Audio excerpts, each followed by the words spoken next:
continuando con el tema, entonces, ¿cómo ver y considerar esta historia de salvación?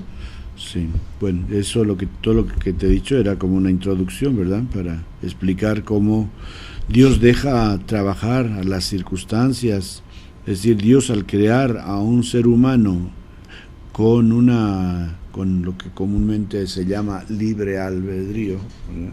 Con una voluntad libre, pues está expuesto, obviamente, está expuesto a que le fallen. Y dice, bueno, él lo podía saber a través de su ciencia eterna, de que para él no hay futuro, si todo está presente.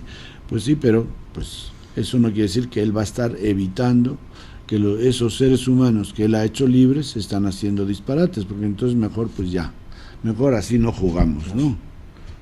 Como niños. ¿Cómo se dice? Es decir, si me das la libertad, pues yo voy a hacer las cosas a mi manera. Entonces, ¿por qué Dios creó a esta especie con libertad? Pues esa pregunta, como decía antes, no la podemos responder, pero podemos a través de la historia decir pues que así creyó él que era mejor, porque luego iba a rehacer la historia de tal manera que se iba a poner de relieve pues toda la riqueza de la gloria del amor de Dios hacia la humanidad. Bueno, pues partiendo de eso, es lo que me preguntabas antes, de cómo el pueblo de Israel pues lo vemos sumido en guerras constantes, en violencia. Bueno, pues diríamos que también es un misterio, ¿verdad?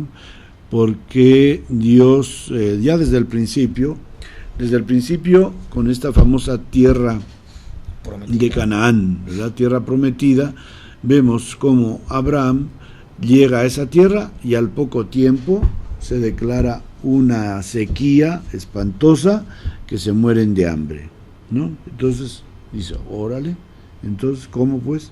Si Dios nos dice que vengamos aquí a esta tierra que emana leche y miel, y ahora nosotros vamos a morir de hambre y tienen que bajar a Egipto para salvar la vida, ¿no?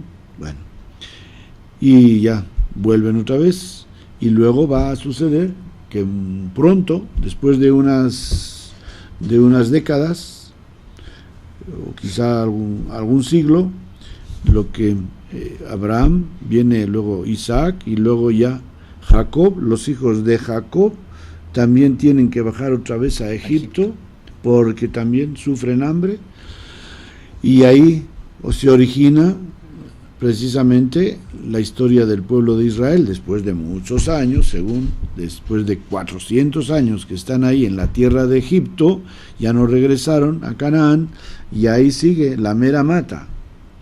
Había personas viviendo en Canaán, sí había, pero esta mata que Dios elige para que de ella nazca el pueblo escogido, pues se quedan en Egipto, y después de varios siglos de presencia ahí, pues los egipcios, bueno, pues diríamos que como esa característica que nosotros vemos en algunos pueblos, entre ellos los judíos, los chinos, etcétera, que tienen esa fuerza para mantener su cultura y su raza, aunque estén viviendo en otro lugar, como lo hicieron los árabes en España, pues que después de tantos años se mantienen como un pueblo aparte, de tal manera que cuando los reyes católicos dicen, ¿saben?, agarren sus chivas y váyanse a su tierra, así sacan a todos los sarracenos, como si hubiera sido hace 4 días que llegaron, ¿verdad?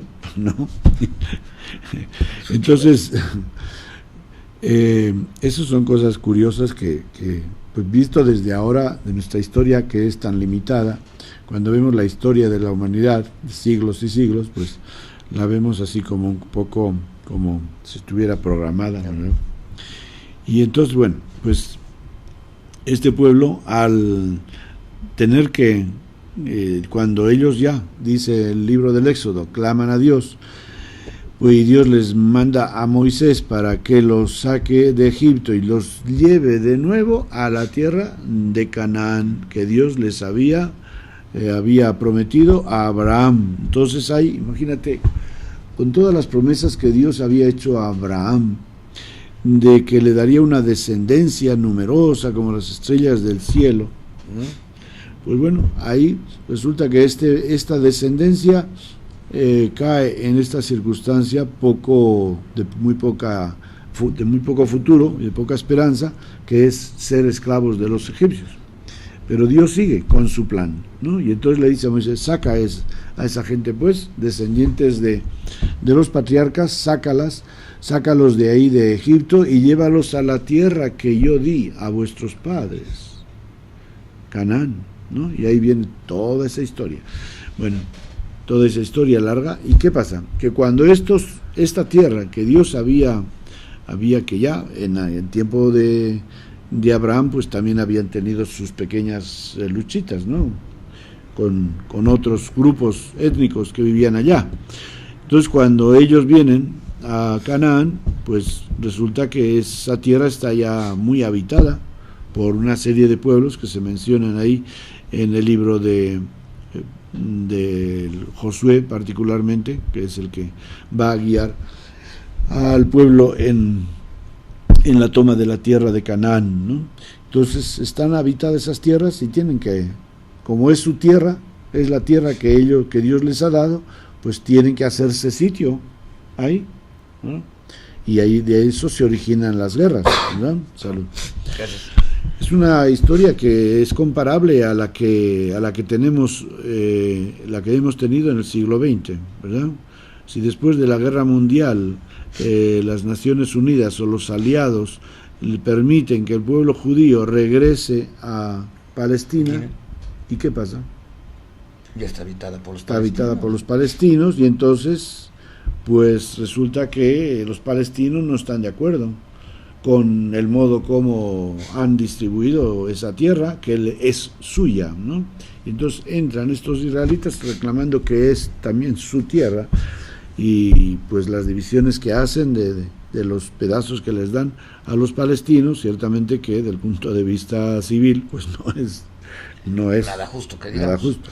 Y de ahí no solamente viene el que ellos estén a la greña, sino que luego pues vienen esas guerras famosas como la guerra de los 6 días, ¿verdad? En los años, ¿cuándo? Fue el año 60, 63, 64.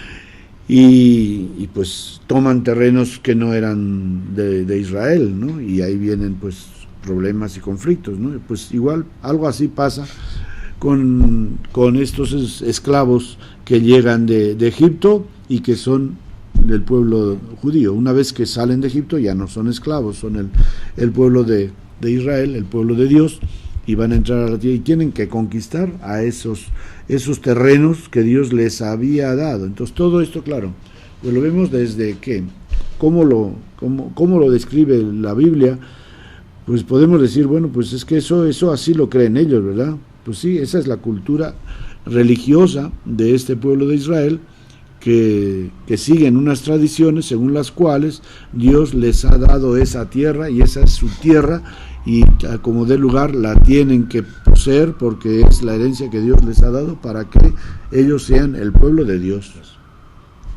Entonces, pues digamos, toda esa violencia pues es la de un pueblo que sigue una historia en la cual Dios no va a intervenir, porque entonces pues Dios tendría que intervenir también en Michoacán para eliminar toda la violencia que hay, tendría que intervenir en tantas partes del mundo donde vemos que hay guerras y violencias, matanzas bárbaras, falta de respeto al ser humano. Pues todo eso es un gran interrogante, ¿verdad?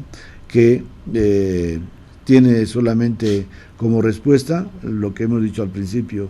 Dios le dio al hombre la facultad de una voluntad libre, y dentro de esa voluntad libre pues el hombre se salta los principios de vida, de convivencia, de ética, de moral, y pues una de dos, o Dios quiere destruir a la humanidad, como parece que lo iba a hacer según pues la tradición del Génesis, a través del diluvio, y ahí pues nos dice cómo Dios había prometido y había hecho la alianza con Noé a través del arco iris, de que ya nunca destruiría a la humanidad.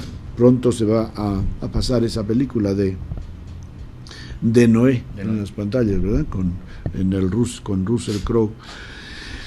Bueno, pues esa es la razón. O sea, ¿por qué tanta violencia? Pues porque el ser humano está sumido hasta las cachas en la violencia, y por una razón o por otra, y bueno, pues las razones religiosas en ese sentido pues son interpretadas de esa manera. Por eso hay algunos que dicen, no comparto para nada la opinión, de que la religión es el mayor enemigo de la humanidad. Padre, regresamos en un minuto con el término de esta pregunta y otra que es una paradoja harto interesante.